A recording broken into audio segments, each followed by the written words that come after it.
Yeah, one of the big things that some of my clients learned via the pandemic was to make sure they have a very good e-commerce presence. So one of my clients sells products in grocery stores, and they're in Wegmans, they're in a bunch of different grocery stores, and had most of their sales coming through grocery stores. Pandemic hit, which had a huge positive impact for them because the food and the baking industry saw a big lift in sales for the most part, but they noticed that their e-commerce site was not performing on the level that they would have liked. And we went through an entire website revamp for them.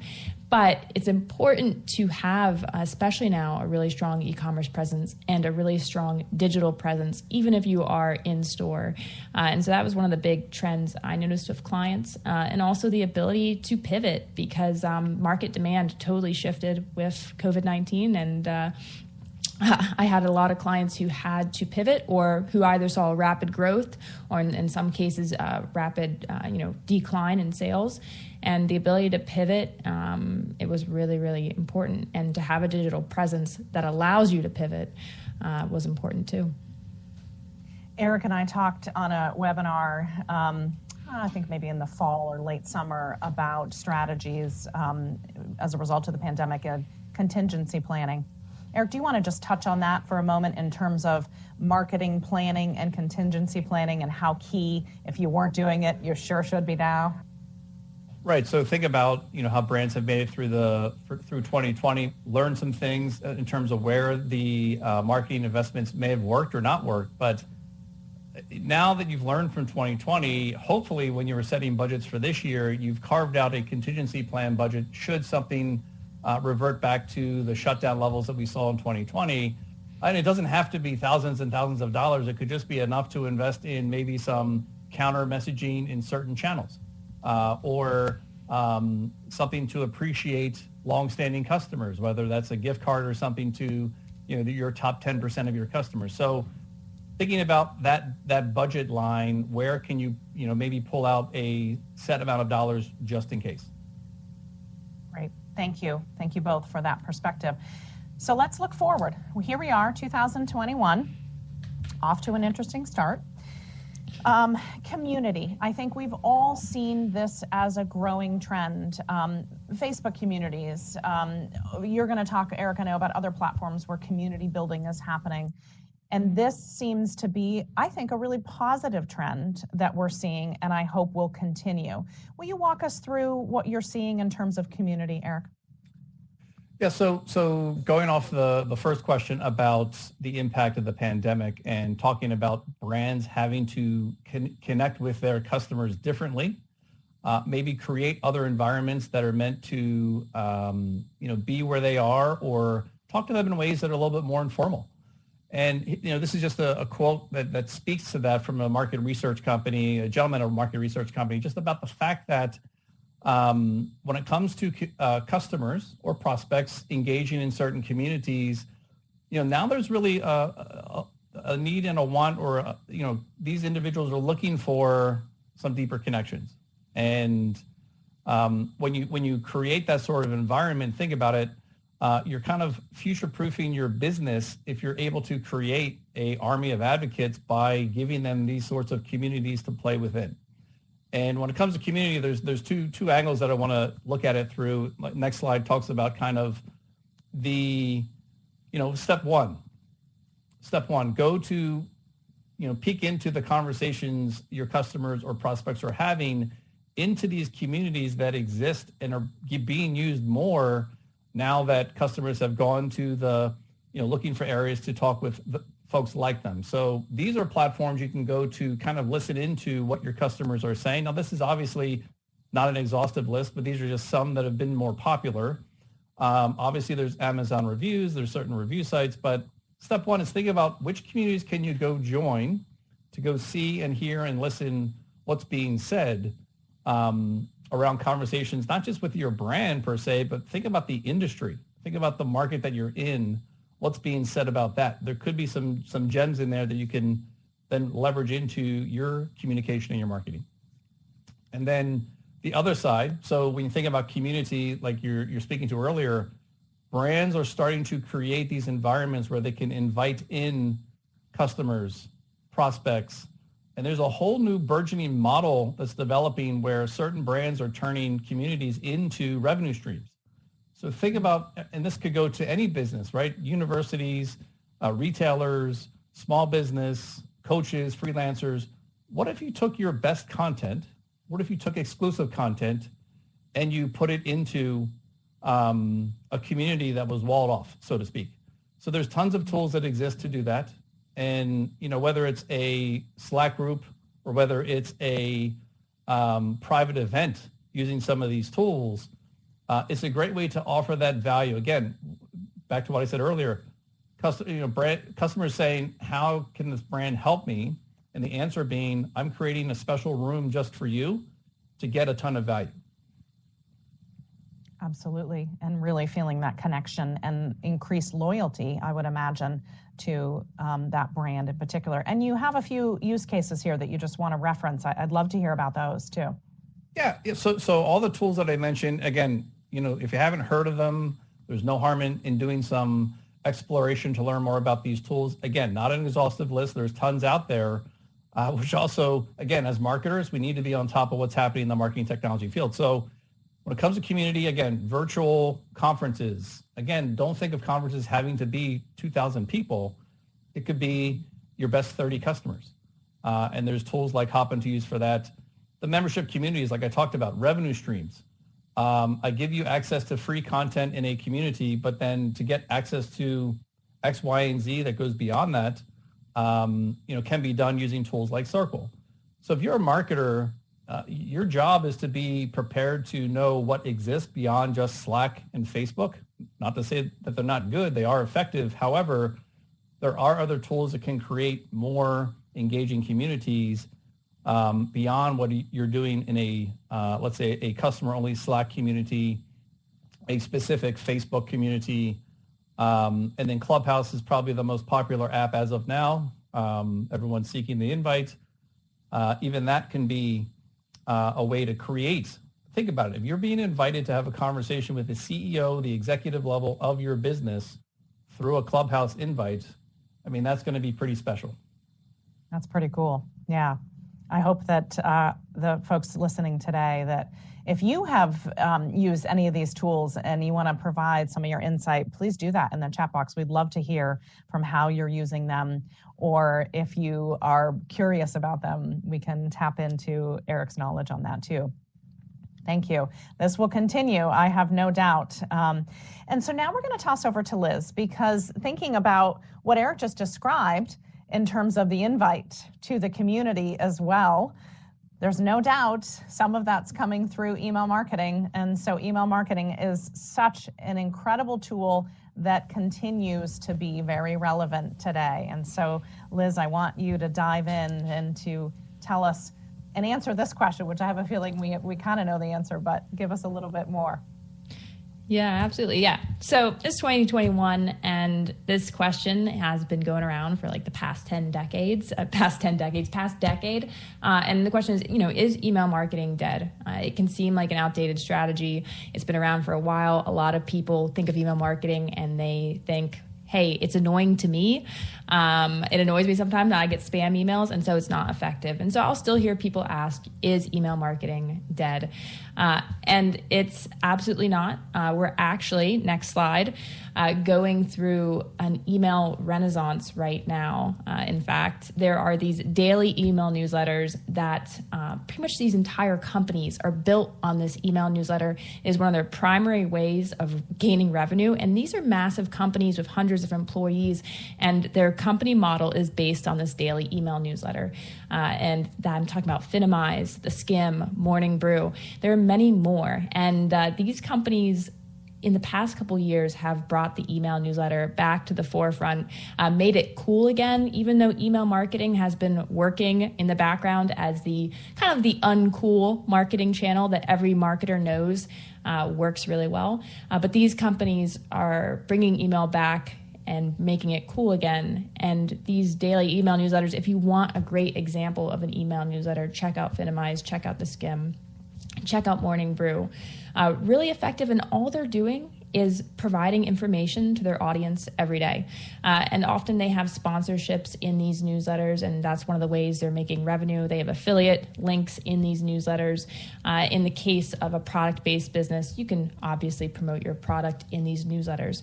But what you should keep in mind, and I'm going to jump into this in the next slide, is that these newsletters provide value. So next slide.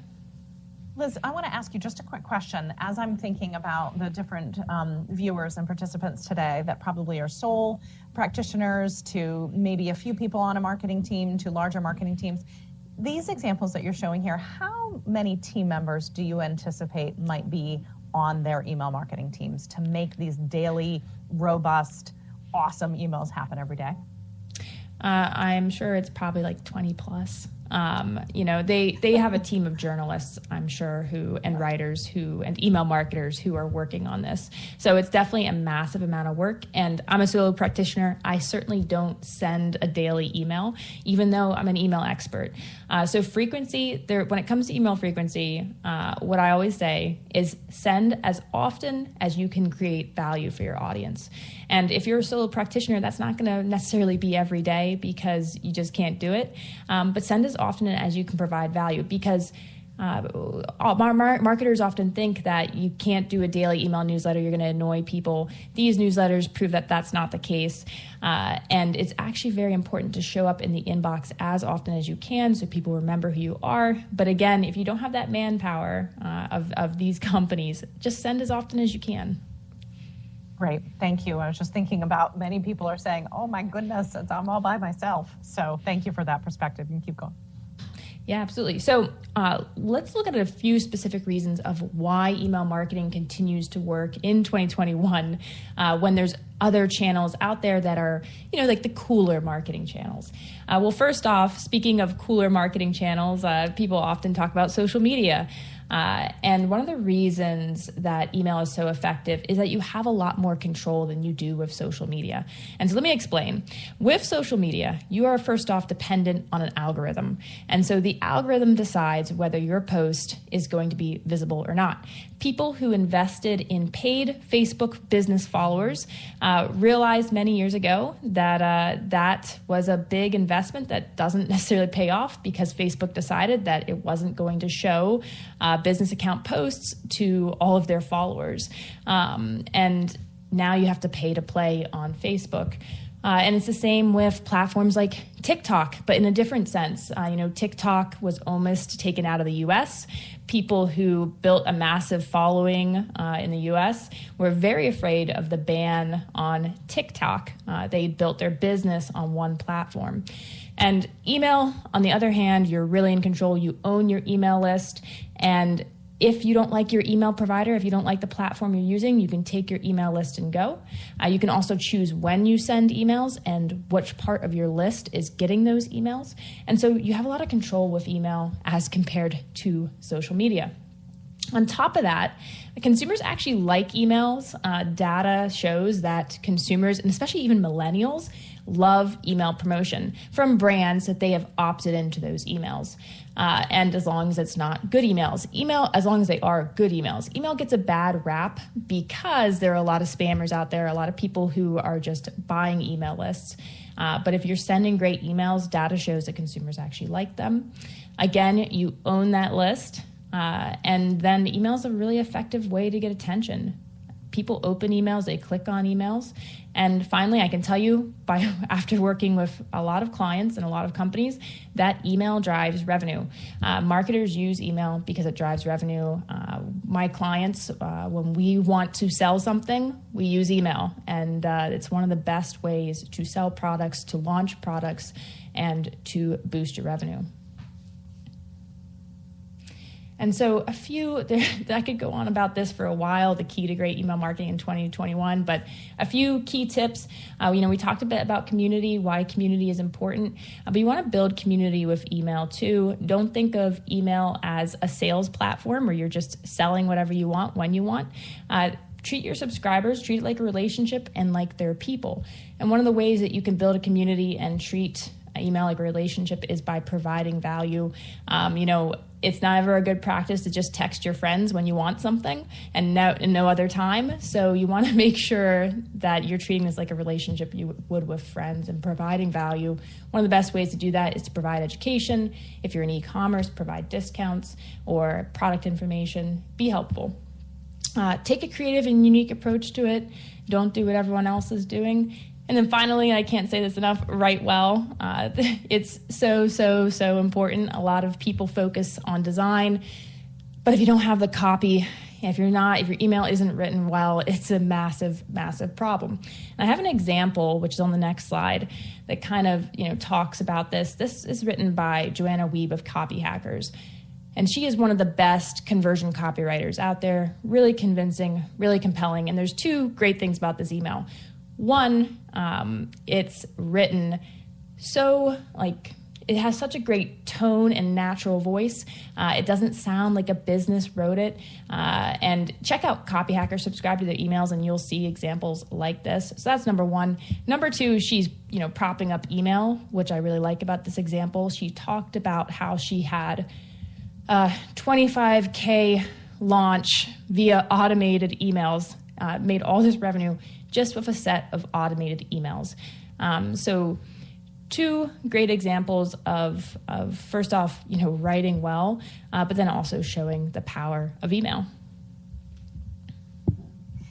And one of the things that I think about is the data from your email.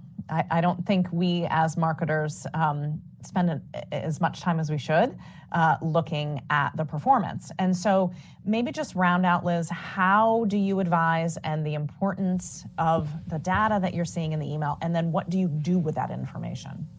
Yeah. I mean, if you're not looking at the data in your email, you have no idea whether your strategy is working or not. So a few things in email as far as data that are important to look at are your open rates, your click-through rates, unsubscribe rates, and also obviously sales from email. And with open rates, you want to aim for a 20% or higher open rate if possible. With click-through rates, you want to aim for at least 1%, but I like to go for 2% or higher. The open and click-through rates and the sales rates on your emails are really important. You want to see improvement over time, but if you also notice a big drop in any of those numbers with a specific email, that is a great time to look at that email and figure out what went wrong. And the same if you have an email that performs really well above your average open rate, click-through rate, and sales rate. Look at it, see what's performing well. And I do recommend A/B testing, which is where you test two versions of your email to see what's going to boost open rates, what's going to boost click-through rates.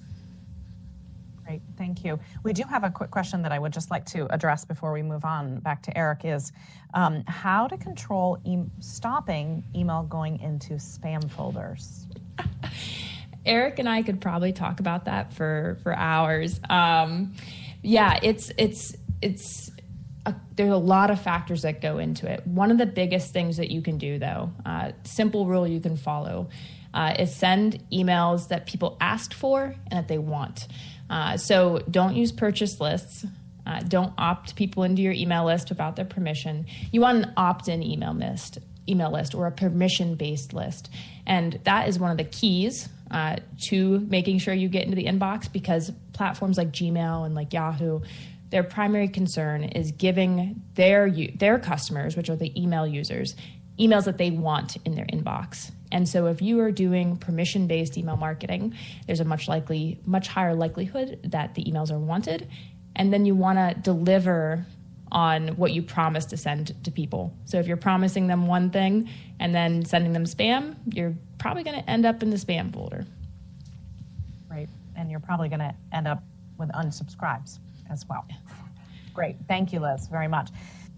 Okay, let's keep going on some of these trends. And thank you, everybody who've been putting questions. We'll come back to that email marketing optimization back in or it looks like digital marketing. Maybe let me know what you're trying to say in that question that I'm seeing that last one. And we'll come back to that in just a few minutes. So, okay. This is no surprise. Video continues to be huge. I think YouTube is the second largest search engine behind Google. And podcasts, I think I was reading, I can't remember if it was Apple or Spotify or some platform was building out advertising on podcasts as well. So that's not going to slow down. Eric, walk us through audio and video and the importance of that in 2021. Yeah, so aligning with what you just said about why audio and video matters, another reason why audio and video matters for this year is because, again, let's stay close to the theme here about connecting with your customers in a more personal way, or in a way that's going to provide more value. So we all know that video alone just gives more of a personal touch, right? As opposed to maybe something that is, maybe two-dimensional. But video as a performance mechanism has been proven and measured to provide return for brands. When you think about this stat of this chart, the takeaway here is that it is a channel, or I should say it's a tactic to be investing in if you are looking to connect with your customers, right? So don't think of ROI just have to be with revenue. Think of it also with retention, with conversion rates. So that's where I think video defined as, and could be defined as, any outlet that allows you to provide sight, sound, and motion. Reels, TikTok, YouTube, Facebook, GIFs at some level. So any video treatment, how does that work into your content or to your marketing? And then I think too about optimizing those videos too. If Bill Rowland, our SEO instructor and expert in the program, would be here as well, he would say the optimization and the SEO opportunities. So you got to think about, if YouTube is the second largest search engine, how are you optimizing the videos that you're creating, right? Absolutely. And thinking about that aspect of optimizing video content, think about all the types of searches that have increased in the last year. How do I do this? How do I learn this? The how-tos, the looking for more information on common questions. That is a gold mine for any brand that's smart enough to understand how their customers are searching for their product or service. Create a video, optimize the content. You have yourself probably an initiative worth backing. So that coupled with, the idea of optimizing video translates into audio as well when you think about the podcasting world. And you think about if you're talking about a specific topic and all that great content that exists in the audio itself, that then gets translated into written content, that then gets found by search engines. That's where the audio, again, I think a lot of brands think about audio and podcasting as, I don't know what to say. I don't know how to provide value with that. Well, the bottom line is, if you're focusing on the content that is providing value for your customers around the thing that you're great at in your product or service, then you're extending your ability to optimize for traffic, visibility, and those sorts of things. So this is just a listenership of podcasts. Listen, we all can sit and talk about and probably identify one or two podcasts that we listened to in the last year that we never heard of. It's kind of the good and the bad with podcasts is that it's a popular and effective medium if you're using it for the right reasons. But there's so many podcasts. I think the latest stat was over 1 million, 1.5 million podcasts that exist. So it's kind of pick your poison, and don't let that be something that keeps you from testing it, because you could have something valuable to put out there. Another thing too, Eric, is, tapping into your frequently asked questions. Most people have them on product pages. We have them on all of our program pages at UVM and Continuing Distance Education, taking some of that really rich content that students, for us, prospective students, are asking, turning it into some of these how-to or these podcasts, I think is a really interesting way to use content you already have. I'll let you keep going.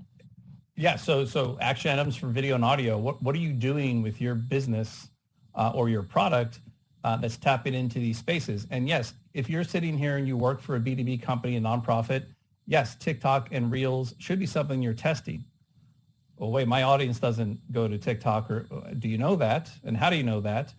But again, it's another avenue to pursue, because if you spend any time researching TikTok and Reels, and again, I say that to anybody in any industry, you'll see that there are individuals giving how-to tips on accounting, and on how to prepare a refinance your mortgage in TikTok. Yeah. And that's a way to capture an audience that you may have thought, oh, they're never going to be in TikTok. So consider looking into those avenues for video. For audio, it isn't just, so two things on audio to make clear. The value is not just in you creating the episode. Each episode is you answering a question from your audience, but it's also the opportunity to get into, I've talked about 1 million podcasts. There's probably a podcast out there that talks about your industry that you may and could pursue being a sponsor, being a partner, finding a way to tap into their audience because they are tangentially relevant to what you're trying to do.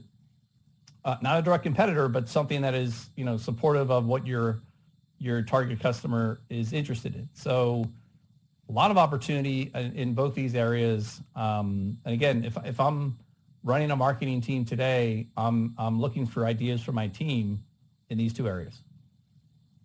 Eric, we have a question from Lori who asks, my clients have huge safety concerns regarding TikTok. I know that's been kind of a theme that we've heard. How would you respond to that? So assuming Lori has clients. So again, I say that knowing that, sure, there's going to be some limitations, and you may have some clients that are not into it or looking to avoid it or have they're opposed to risk, have a low risk tolerance. So then it's not for them. But as somebody who has a client, maybe doing some research to see, are there competitors there? Is there something worth testing that could be brand neutral, just to see if there's an appetite for whatever it is that your client does. So I'm not saying you have to be there, but yeah, if there's safety reasons and concerns, and fight another battle with your client if they're not into testing TikTok, because there could be other avenues you pursue, like a how-to video on YouTube, might be a little bit less risky in their eyes, but allows you to tap into that sight, sound, and motion to connect with that viewer.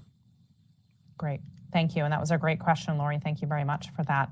We're going to keep going, and I do see some other questions coming in. We'll get to those in just a moment. And I know we still have that question, Liz. I know that we have the question about optimizing email, so I'll give you a chance to be thinking about that.